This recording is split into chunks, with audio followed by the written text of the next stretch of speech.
Good morning. It's good to see you one more time. Thank you so much for joining me again on this broadcast. This is Thank God It's Monday. I'm here to say that it's a good thing to work. It's a good thing to work. Monday is a blessing. Work is a blessing. And last week we talked about the fact that work eliminates lack and that God really wants to bless us. He's looking for where to pour out his blessing. But the point is, where is the work of your hand? Because he says he commands the blessing on the work of our hands. And that's what we talked about last week. And today, I'm here to talk to you about laziness. Laziness, the super thief. I'll start in Proverbs chapter 26, verse 13 to 16. I'll just quickly read through it and then we'll go through it verse by verse and make references and see what is this laziness, what does it do to us. It's a thief. Proverbs chapter 26 verse 13 to 16, it says, the lazy man says, there is a lion in the road, a fierce lion is in the streets. Verse 14, as a door turns on its hinges, so does a lazy man on his bed. Verse 15, the lazy man buries his hand in the bowl, it wearies him to bring it back to his mouth. Verse 16, the lazy man is wiser in his own eyes than 7 men who can answer sensibly. Now, I have 2 wonderful children. One is 14, no, not 14, my goodness, he will kill me if he hears that. He's turning 16 and the girl is 13. And we went through a season not so long ago where we were trying to find a person who could help us at home. We call them the domestic executive assistant, aka DEA. Don't call them a house girl, just DEA. So we were struggling a bit, but we will never forget this one young lady who came to our home. She arrived at about maybe 4 o'clock. Arrived on a border. We stood at the main door to welcome her. I was with Cinza, our daughter. And as she got off the border, she said, Mom, I said, what is it? I said, this one looks like the type who beats. It's like, yes, Cinza. How could you think of such a thing? But anyway, she walks a few meters from where she had stopped with the border, about 10 meters away. So she starts to walk toward us. And I greet her. She answers, and the first thing she says to me is, let me say it in Nyankwere, then interpret. She says, Asa nyowenduire. Meaning, by the way, for me, I'm sick. I was like, how can it be that you've come to work? And the first thing they tell me, before you enter my house, this was at the entrance, before she entered the house, before she put down her bags, how do you tell me you're sick? So why did you come? Why did you first stay at home and recover? Anyway, we thought it was, we'll see. So we welcomed her in. Somebody has said, I'm not feeling well. So I help her, I lay her bed, settle her in, and she lies down to sleep. Thinking, okay, the person is not feeling well. I give her some Panadols. Remember, this is about 4 o'clock.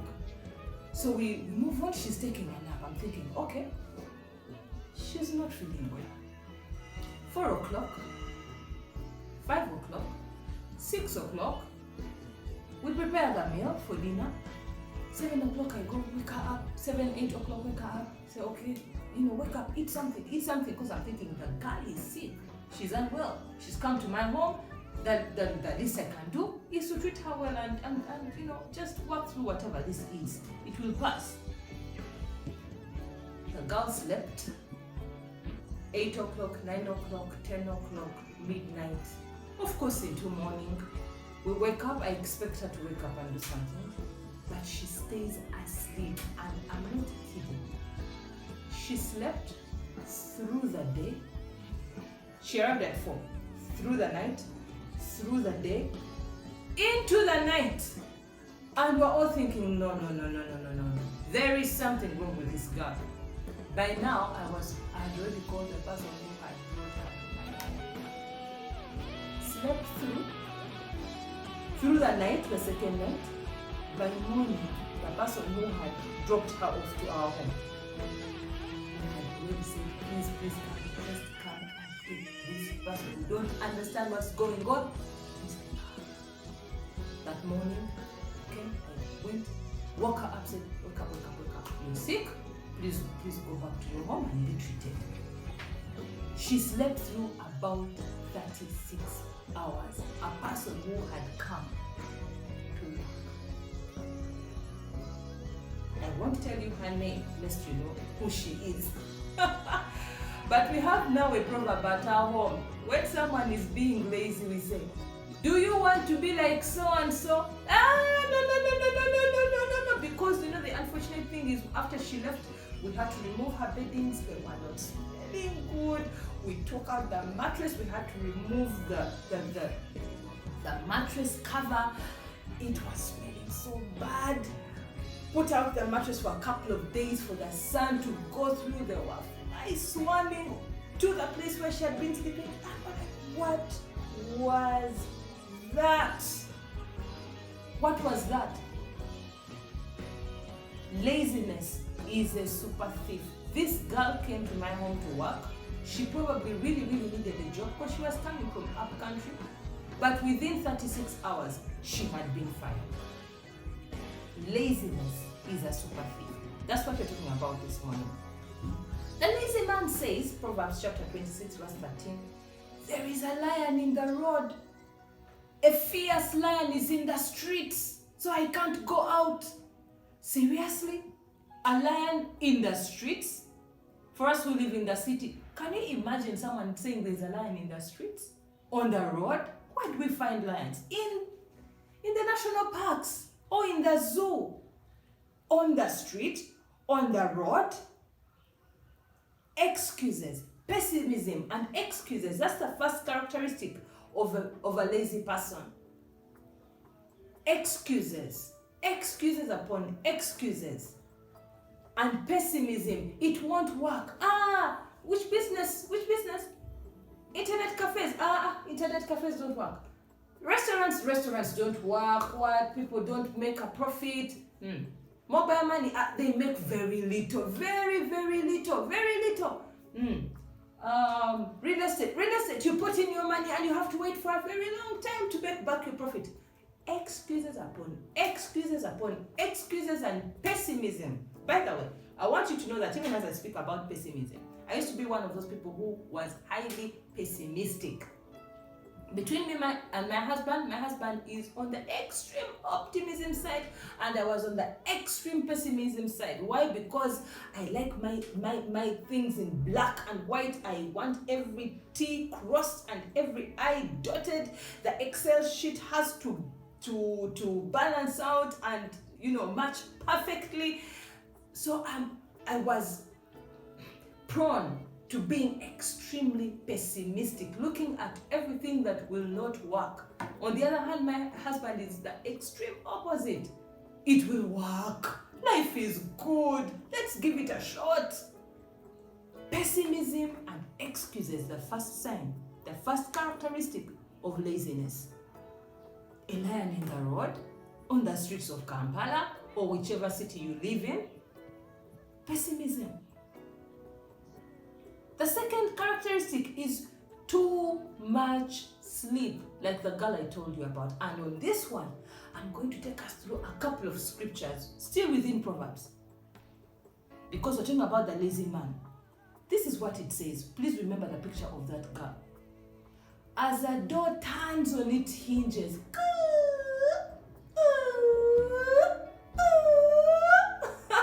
as a door turns on its hinges, so does the lazy man turn on his bed. Do you know what? A door is not going anywhere. You can even stand up right now and go to the door in your home or your office or wherever you are, on your car, wherever you are, and open the door and turn it. Okay? It will turn and turn and turn. And it doesn't even go 360 degrees apart from, the revolving doors. There are some revolving doors which go around in 360 degrees. But generally, they are not going anywhere. Doors are not going anywhere. It just turns maybe to 180 degrees like that.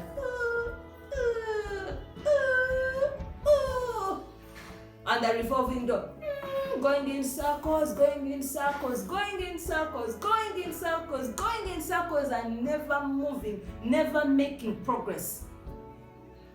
As a door turns on its hinges, so does the lazy man on his bed. Do you know what a bed is for? Sleep. Sleeping. Too much sleep. You're turning just 2 more minutes, 3 more minutes, 1 more hour. Let me take a nap. A nap. Going nowhere. Remember what we talked about last week? I'll read it for you. A little sleep, a little slumber, a little folding of the hands to rest. So shall your poverty come like a prowler, and your need like an armed man. Let me share with you some scriptures on sleep. Proverbs chapter 6, verse 9 to 12. How long will you slumber, O sluggard? When will you rise from your sleep? My father, he went home to be with the Lord 2010, but he used to tell my brothers, you children, direct translation. You're going to sleep until when? Get up. How long will you slumber, O sluggard? When will you rise from your sleep? A little sleep, a little slumber, a little folding of the hands to sleep. So shall your poverty come on you like a prowler, and your need like an armed man. By the way, even as I talk about sleep, I want you to start to think about the areas of your life where you've not been making progress, where you've been in the same place, turning around in circles. One point you're not shifting, you look like you're moving, you look like, but you're in the same place. Sleep. Not shifting. Dull, sluggardness, dullness of mind. That is laziness. It's a sign of laziness. Proverbs chapter 10, verse 4 to 5. He who has a slack hand becomes poor. Slack is, next week we'll talk about diligence a little bit more. But slackness is, you're not that's in Luganda. That means you're not putting your heart and intensity to what you're doing. But the hand of the diligent makes rich. That one we are reserving for next week. Diligence, join me again next week. But verse 5, he who gathers in summer is a wise son. The one who gathers in summer. But to gather, you need to put in work. But guess what? Part B of verse 5. He who sleeps in harvest is a son who causes shame. That there is a time of harvest, everybody's in the gardens, gathering and harvesting. My husband and I have some small subsistence farming in a place called Nakasaja. You need to harvest. You need to take time and harvest and get what you have invested in. Go and collect it. Yeah, so he who sleeps in harvest, a time where everyone is supposed to be harvesting. You planted, but you can't even bring your hand back to your mouth to feed yourself. I'll talk about that a little bit more in the next point. Chapter 19, verse 15. Laziness. This is amazing. Laziness in a bad way. Amazing in a bad way. Laziness casts one into a deep sleep. And an idle person will suffer hunger. An idle person will suffer hunger. Remember, the topic today is laziness is a super thief. Super thief. It casts you into a deep sleep, meaning there is the physical sleep. You're always sleeping. Apostle Moses is saying, wake up at 4, men, wake up at 4. You're going to find yourself in the top, 10%, if not 1%, if you start waking up at 4 a.m. You will automatically become one of the top 10% most effective people by just waking up at 4. But laziness casts you into a deep sleep. You're like, oh, I didn't hear the alarm. You didn't hear the alarm?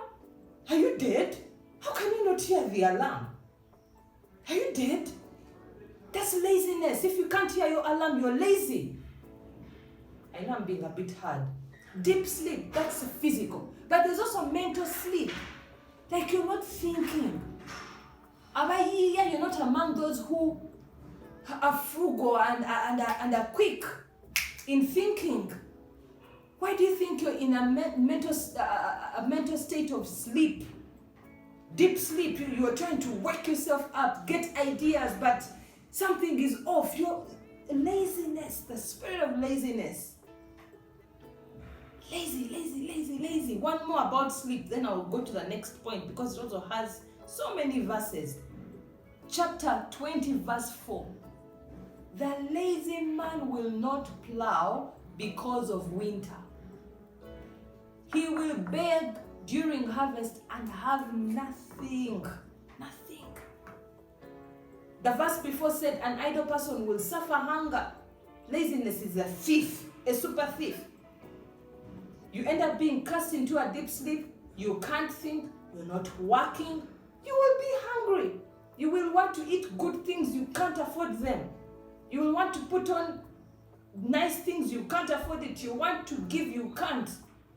The lazy man in chapter 20, verse 4 will not plow because of winter. Remember the verse that talked about the lazy man saying there is a lion in the street. Pessimism and excuses. It's too cold. I'm not plowing. The circumstances are not favorable. COVID. I am sick and tired of hearing people who are giving excuses that, don't you know there was COVID? We are broke. I will not participate.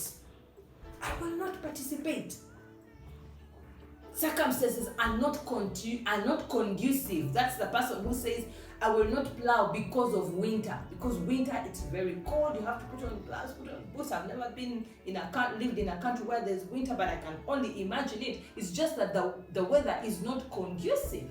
So I will not plow because the weather is not conducive. So what excuse have you been given for not putting your hand to work because a circumstance is not conducive? Laziness. Today, I am talking about laziness. My goal is that by the end of this broadcast, you will hate laziness with all your heart, with all your intestines, with all your mind. You will not want your children to be lazy. You will not want to be like that girl who came to our home and slept for 36 straight hours and we chucked her. We fired her immediately.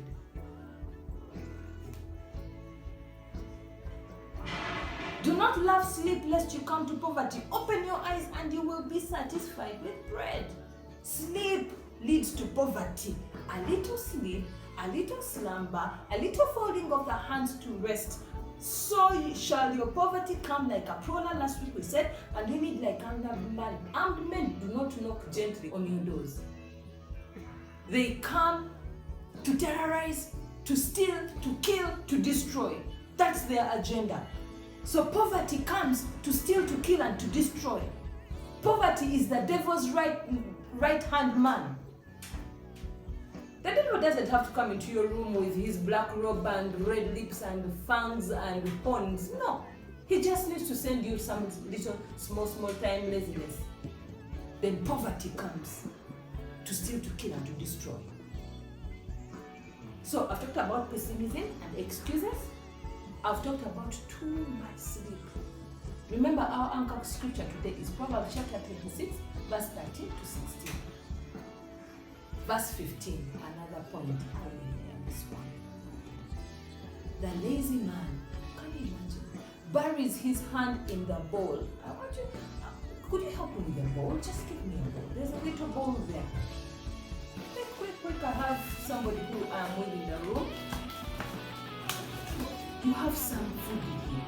Assuming there's some nuts. Bring for me nuts so that we can do this like real proper teachers. Yeah? I'm in the room with mighty man of God called Teacher Hezron. These are my teaching aids. I need you to see it because this is ridiculous. Okay? He's going to give me this bowl. We're going to put this up. This is my snack container. I'm in my office. So these are nuts. Thank you. So the lazy man, there are nuts in the bowl. You see, God wants to bless you. He's given you work. He's given you a project. He's given you an opportunity. This is what the lazy man does. He buries his hand in the bowl and it wearies him to mouth. Like, I'm so tired. I don't have enough energy to lift my hand from the bowl to get this blessing of Jeanette into my mouth.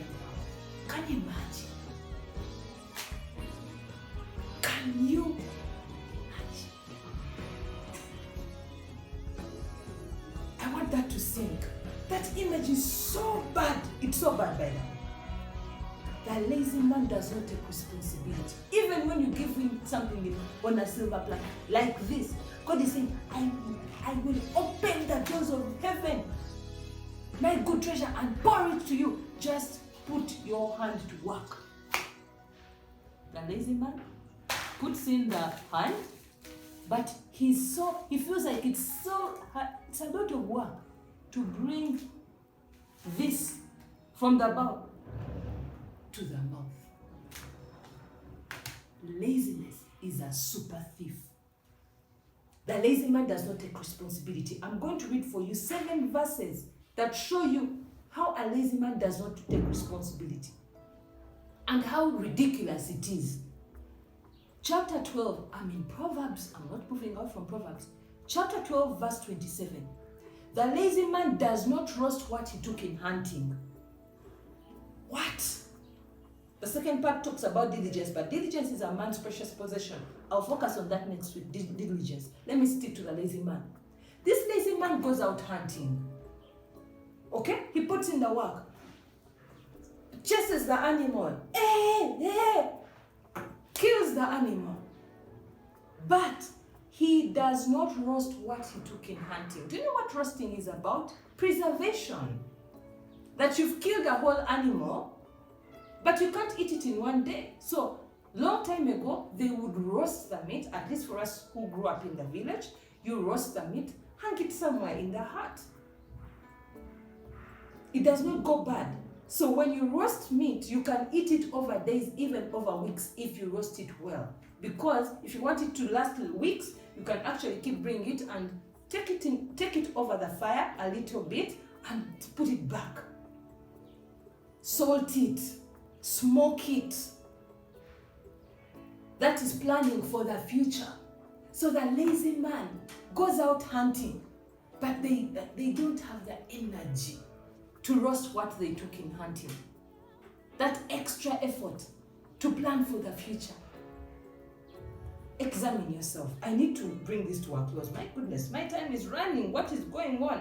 Chapter 15, verse 19. The way of the lazy man is like a hedge of thorns, but the way of the upright is a highway. That reminds me of the scripture we read last week, that I went by at the field of the lazy man and by the vineyard of the man devoid of understanding, and there it was all overgrown with thorns. Its surface was covered with nettles. Its stone wall was broken down. Biafandu. The type of person who things just fall apart even when they are present. Not taking responsibility. Another verse, I already read this one. A lazy man buries his hand in the bowl and it wearies him to bring it back to the mouth. Not taking responsibility for opportunities. Time and chance happen to all men. We all have opportunities, but do you actually take them? Or you're so lazy that you're not going to take the hand in the bowl and bring it back to your mouth to eat.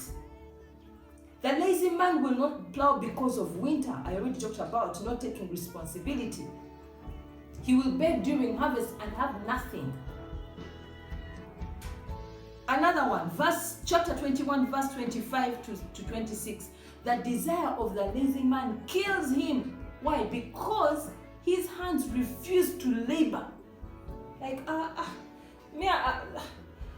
am not a Chikubo person. I am not going to start a shop in Chikubo. I can't handle the chaos in town. His hands refuse to labor. He covets greedily all day long. All day long. Coveting. Did you see so-and-so's car? Did you see so-and-so? They got a nice phone. I'm sorry, I'm not a techie girl, so I may not be able to quote for you all the most current phones and cars. But have you had people who sit all day long coveting? talking about so-and-so's wonderful house, wonderful car, wonderful dress, wonderful nails, Pastor B3's hair. I don't know. Just coveting greedily all day long. You're talking about other people's wonderful things, but you refuse to labor. Again, the lazy man says, there's a lion outside, I shall be slain in the streets. Not taking responsibility is another characteristic of laziness. And even as I go through this, I want you to check your heart. Remember, my goal today is to cause you to hate laziness. That you will not be like that girl who came to our home and spent 36, by the way, I'm not the kind of person who exaggerates, 36 straight hours sleeping. Yet she came to work. Laziness is a thief. Finally, as I close, verse 16. Remember our anchor? Proverbs chapter 26, verse 13 to 16. Verse 16. The lazy man is wiser in his own eyes than 7 men who can answer sensibly. Oh my goodness. The last characteristic of a lazy person. They are such a fool. They think they are wiser. Everything we tell them, they have an answer for you. They can out-argue you. Or you can out-argue people. You're listening to me and I've been talking about you. You feel like somebody sent me to you. That someone shared this link to you because they want me to tell you. They are wiser in their own eyes. Tebagambwako. I don't even know how you say that in English. Like you don't correct them. You don't tell them what to do. Don't tell me what to do. I know what I'm doing. I'm a grown man. I'm a grown girl. My friend, your results are showing us that you don't know what to do. So sit down and listen. Don't be wise in your own eyes. It's so bad. You look so bad. Laziness is a super thief. Let me tell you what laziness does in summary. Let me tell you what laziness does. In Proverbs chapter 12, verse 24, it says, the hand of the diligent will rule. Next week we are talking about diligence. Do you want to be a ruler or do you want to be in this category? But the lazy man will be put to forced labor. The choice is yours. You can choose to be diligent, which we'll talk about next week. After that, I think I've said that like 3 or 4 times now. Or lazy. If you choose the path of laziness, let me tell you, you'll be put to forced labor. Like Apostle Moses says, you will be a 70-year-old who is reporting to a 20-year-old boss because you chose to be lazy. Forced labor. That's the first thing. Laziness is a thief. The second thing that it does, Proverbs chapter 13, verse 4. The soul of a lazy man desires and has nothing. If you are in a place where you have nothing, you're struggling with food to eat, you're struggling to pay your children's fees, you're struggling to give, to be generous. You know, you've heard about Arise and Build, you've heard about honor God with tithe and first fruits, honor your biological parents. Today is the 1st of November. Apostle Moses gave us an instruction. I hope that you follow that instruction to give to your parents by 31st October. But they're telling you to give to your parents, but you have nothing. They're telling you every time the word is taught, you must sow a seed, but you have nothing. Laziness. I'm sorry to tell you this, but it's laziness. Apostle Moses told us and said that if there is lack in your life, it means you haven't embraced work. It's an indicator that there is no work. That's why last week I said, work eliminates lack. When we put our hands to work, we will have something. But if we are lazy, the lazy man, here it says, the lazy man, the soul of the lazy man desires and has nothing. Laziness is a super thief. Finally, Proverbs chapter 14, verse 23. In all labor there is profit, but idle chatter leads only to poverty. 3 things: forced labor, nothing, poverty. Laziness is a super thief. Today, I hope I have convinced you and challenged you and irritated you so much that you don't want to be lazy. That starting tomorrow, you're going to be waking up at 4 a.m. Just wake up and do nothing. Just wake up, bathe and start walking around. Just refuse to go back to your bed. You will find something to do. Automatically, you will have been promoted to the top, at least 10% of human beings. And as you practice the principle of waking up early, you will find that something is starting to shift in your life. You will pray, you will work on a document, you will go to office, you will make yourself busy. You will do something and you will start to become productive. Laziness is a super thief. I don't want us to be lazy. Let's work. Monday is a good day. Thank God it's Monday. Kendo okole munange. If you're listening to me and you're already at work, great, well done, keep it up. If you're listening to me and you're in your bed, no, please. If you're listening to me and you're still at home, no, go, just leave home. Go do something. Find someone to help. Monday is a good day. Thank God it's Monday. Do you know why? Because work is a blessing. When we work, we eliminate lack. When we work, we kick out poverty. When we work, we have something to give. When we work, we can provide for our children. When we work, we can invest for the future. When we work, we have something to be proud of. Thank you for listening to me today. Subscribe to this YouTube channel if you haven't. Share the link. Share this with your friends, with your workmates, with your family, with those who you don't like, with those that you're trying to send a message to, a hidden message which is not so hidden. Let's just get onto this campaign where we are saying, look, work is good. Work is a blessing. Work eliminates lack. Let's do this. Go enjoy your work today. Thank God it's Monday. See you next week.